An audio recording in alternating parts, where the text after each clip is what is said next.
everyone, so I'm here today with a slightly different video for you today. I feel like it's really easy to feel like you're always talking about the same books and the same authors. So I came up with an idea a good month or two back now where I work through an A to Z, and that will be a way to kind of push myself to talk about different authors and different books. So this video is going to be specifically authors that I have read via their surname, A to Z, and it might be authors that I really enjoyed, it might be ones that I've read loads or only one, and the idea was I just picked, especially with the more popular letters, authors that I just feel like I don't talk about enough, and then some letters there just wasn't many to choose from, so it was just a case of, have I read anyone with this letter? No, I don't think I have got a letter X. No, I haven't. But most letters I have managed to get somebody for, and some of the letters were really quite tough to pick. So I might be able to do this again in the future with a totally different set of authors. So first of all, for the letter A, I've got Margaret Atwood. And I was a bit unsure whether to put her in for this one because she is an author that I've spoke about a few times on my channel, but I don't speak about her nearly enough. So I love Margaret Atwood for one work and one work alone, that is The Handmaid's Tale. She just blew my mind with that book. I feel like it's my book soulmate. It was born the same year as me, or rather published the same year as me, but we were born the same year. And I just feel this weird connection with this book. Obviously it was the first dystopian I ever read, and I had to study it at school, and we had to study it to such an extent that I feel like even now I still know this book inside out. And I loved it that much, which was rare at school, let's face it, that I even then decided to do my dissertation on this book. Since then I've been acquiring more Margaret Atwood novels, that was a mouthful, and I haven't read them yet, which I feel is a real shame. I've owned Oryx and Crake for over 10 years. I've owned, mind blank, what is the book called? The Heart Goes Last. I've owned The Heart Goes Last for nearly 3 years. I need to sort this out and start reading more Margaret Atwood books, because I've only read one, yet I go around telling everyone she's one of my favourite authors, because she is. The Handmaid's Tale had such an impact on me. Letter B is an equally well-known and popular author, and this is Enid Blyton. So I love Enid Blyton, and I do try and talk about her books when I can, but it's quite difficult to find chances to talk about children's authors. So Enid Blyton is an author that I have read loads of books from. Everything from obviously the Faraway Tree series, the Wishing Chair series,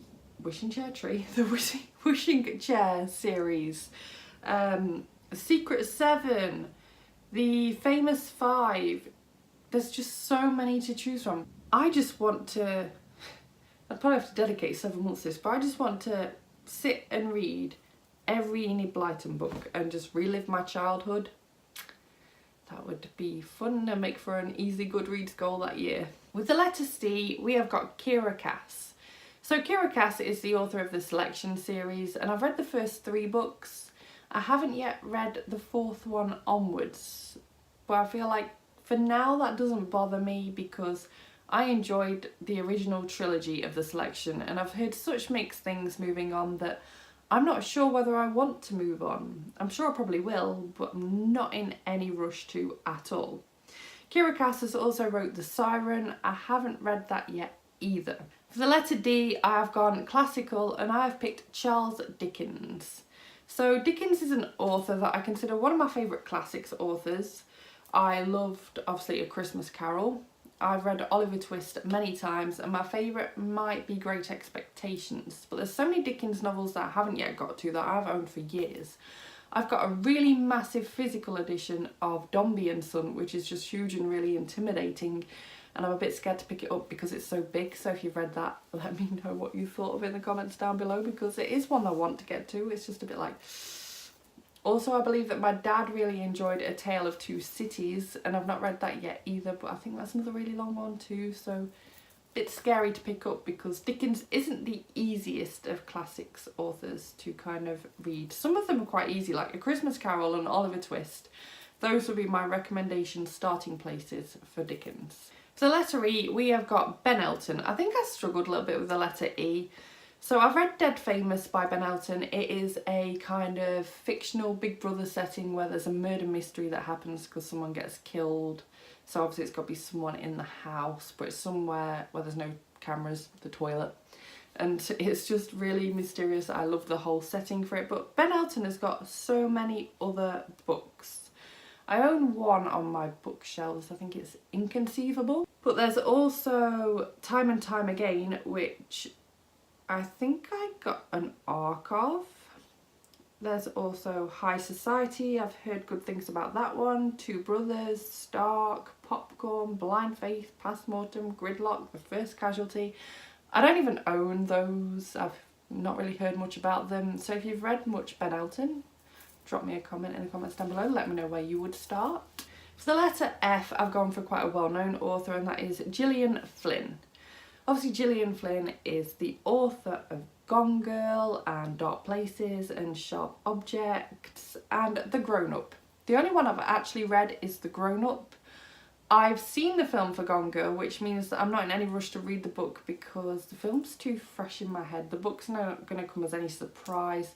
I wanted to read the book first, but I was at a friend's house having a movie night like we do every week, and they put Gone Girl on and I couldn't veto it anymore. I'd already been trying to do it for so long. They were like, we want to watch it. So I had to watch it. And yeah, it annoyed me a bit because I don't know when I'm going to feel ready to read that now. I really enjoyed The Grown Up, which is obviously one that people probably talk about the least. And Sharp Objects is currently a TV show that I've been recording on Sky, but I haven't yet watched it. I've seen people talk about it. I've seen Helene over at Helene Jefferson. Whoa, mute. But I've seen Helene talk about it along with Sharp Objects, the actual book. And from what she said that I could watch that wasn't spoilery, she seemed to enjoy the TV show possibly more than the book. So maybe I should just do a Gone Girl on it and just watch it. So for the letter G, I've got Philippa Gregory. She obviously writes a lot of historical fiction set around the royalty side of things. So based on, for example, the only one I've read is The Other Boleyn Girl, and that is about Anne Boleyn, who is one of Henry VIII's wives. That's the only one I've read. I did really enjoy it, but I found it quite hard going at the time. My reading is a lot more advanced than when I read that, so I'd like to give it a reread. And meanwhile, I've been buying all of her other books on Kindle whenever I see them at 99p. So I own a lot of her books, and I've just not read any of them. If you're massively into Philippa Gregory, maybe let me know a suggested reading order, maybe, or I don't know, like where you started with Anne Boleyn, where you started with Philippa Gregory, because I'm not really too sure about where I should be going with her work first. The letter H, I've got Daniel Handler. Daniel Handler is also Lemony Snicket.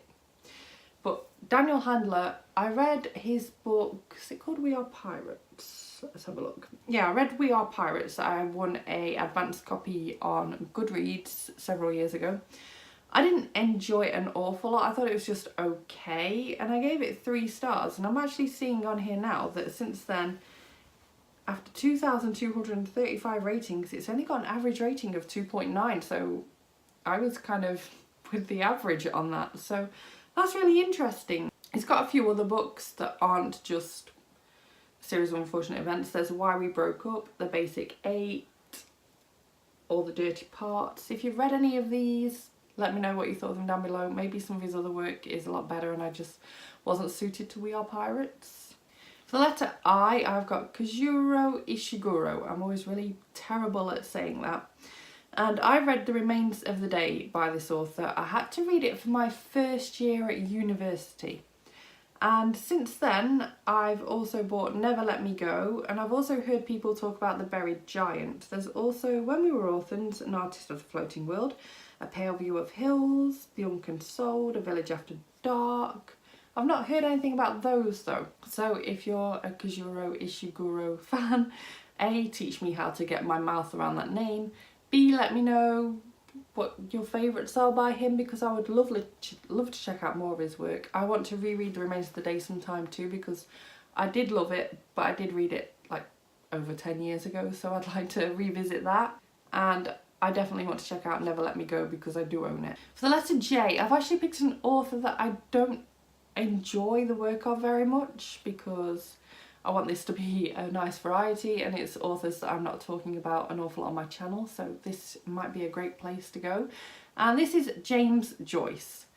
I really have always just struggled to get into Joyce. From the moment that a teacher at school got me to read, I think I was about between 15 and 18, I had to read A Portrait of the Artist as a Young Man, and I found it the most difficult book to ever try and read in my entire life. I just couldn't get my head around it all. I couldn't understand what was on the page, quite literally. That's how difficult I find his writing. So when I had to read Dubliners at university, I knew this just wasn't going to go well for me at all, and indeed it didn't. I believe I failed that part of the course massively because I just can't get my head around James Joyce. So let me know whether you have read any Joyce and how you got on with it in the comments down below, because I would be really interested. For the letter K, I've gone for one of my favourite authors just to kind of counteract that balance, and it's an author that I've spoke about a bit more, but I was struggling a bit for the letter K on who to pick. So in the end, I did go for Sophie Kinsella. Sophie Kinsella is obviously the author of the Shopaholic series, of My Not So Perfect Life, which is definitely my favourite book of hers by miles. There's also Can You Keep a Secret, The Undomestic Goddess, Remember Me, I've Got Your Number, 20s Girl. I want to kind of reread any Sophie Kinsella that I've read in the past sometime soon, and also read anything of hers that I haven't yet read. But yeah, she's got another name that she writes under too, and I've not read any of those yet either, so I would love to check those out. For L, I've got a new kind of possible favourite, and that is Shari LaPena. So I recently read An Unwanted Guest by this author, and then I was speaking to it about a friend, and a friend was like, I've read this really amazing thriller too, and then came down and was like, oh, it's the same author. And that is A Stranger in the House. The author's also got a book called The Couple Next Door. So I'm really excited to kind of read more by this author and to also see what she comes out with in the future, because she might become one of my new favourite thriller authors. For the letter M, I've gone old school with Anne M. Martin. And she is the author of the Babysitters Club series. There's also the Babysitters Club Little Sister series. I loved both of those, but there's also a series as well called Doll People. I'm not sure what that is, I've never heard of it before. And also A Dog's Life. I want to reread all the Babysitter Club books and all the Babysitter's Little Sister books, and sort of see how I feel about them as an adult. I think that'd be quite a fun thing to do. So for N, we've got another thriller author, mainly because I was struggling for the letter N. So I went for a thriller author who I have again read this year and absolutely loved and want to check out more of her work, and that is Liz Nugent. I read Skin Deep earlier this year and absolutely loved it, 5 stars all the way. And now I think the next place I want to go with her writing is Unravelling Oliver. For the letter O, we've got Alice Oseman. And she's an author that I've often heard an awful lot about on BookTube, but wasn't someone I had checked out until I read Heartstopper earlier this year as a webcomic and absolutely fell in love. So now I really want to try out some of her other works, such as Radio Silence, Solitaire, I Was Born for This, and yeah, see what I think of her other stuff. For the letter P, I've gone for Beatrix Potter. I haven't read any Beatrix Potter for absolutely years, and I used to watch the cartoon kind of things of it when I was younger too, sort of The Tale of Peter Rabbit. I'd really like to kind of just reread all of these for a bit of childhood nostalgia. For the letter R, we have got Rainbow Rowell, and the only one I've read by her is actually Eleanor and Park, but I do also own Fangirl, Landline, Carry On, I think that's it, and I want to check out more of her work because I really enjoyed Eleanor and Park, and I've owned Fangirl for absolutely ages, so she's one I need to get to. For the letter S, I've gone for the one and only R.L. Stine, because even though I absolutely adore the Goosebump books and I try to talk about them when I can, I definitely don't talk about them enough. Spoiler alert, I'm going to try and reread them all in October, all the ones I own anyway. And is just like such a varied author for me, because I've recently been reading an arc I've got of Paperback Crush, and he's mentioned in there as writing like a couple of teen romance books in the late 80s, which just amused me so much because I didn't even know that. For the letter T, I've gone for Sue Townsend. This is the author of the Adrian Mole Diaries series. I don't think I ever read them all, and I really want to read them all.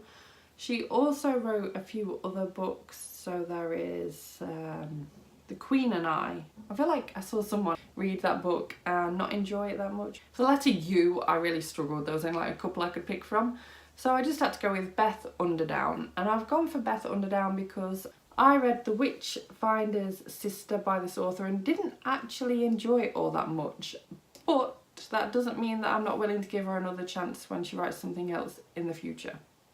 I believe that's the only book she's got published right now though, so I'll potentially have to wait quite a while for that one. The letter V, again, I really struggled, but I did manage to come up with one that I felt genuinely quite kind of happy to talk about, and that is Brian K. Vaughan. So this is the author of the Saga series, which I've read the first 3 volumes of, and also Paper Girls, which I've read the first volume of. There is most known works at the very least, and I need to carry on with Saga. For W, I've gone for Jeanette Winterson. This is the author of Oranges Are Not the Only Fruit, Why Be Happy When You Could Be Normal, Written on the Body, The Passion, Sexing the Cherry. Jeanette Winterson is well known for probably more than anything Oranges Are Not the Only Fruit, and I definitely need to give that a reread because I've not read it since I was about 17. Next we have the letter Y, and I have picked the only letter Y that I've got, which is Nicola Yoon. I read Everything as an arc before it even came out and absolutely adored it. Gave it 4 stars, mainly because the ending let me down. I've also got The Sun Is Also a Star, but I haven't yet read that, so need to get to that one. The letter Z, I can't believe I've got a letter Z. It was a struggle, but I've got Chip Zdarsky. And this is the author of, or at least the creator of, a couple of graphic novels that I picked up on NetGalley, and I enjoyed both of them, so I was like, I can legitimately talk about this as someone I've read that's a Z. Wow, go for that. So we've got Kaptara Volume 1, but yeah, this is someone whose work I clearly get on with, so I'm going to keep an eye out for more of his stuff on NetGalley or even in bookshops at a decent price in the future. So there is my A to Z of authors that I have read and I wanted to talk more about because I don't mention enough on my channel. Let me know who you don't talk about enough on your channel. But yeah, thank you so much for watching this video. If you liked it, please give it a thumbs up. Please give me all the comments you can, especially where I've asked for advice, in the comments down below. Subscribe by clicking the image of me if you want to see more book reviews and other bookish content from me, and I will see you soon. Bye bye!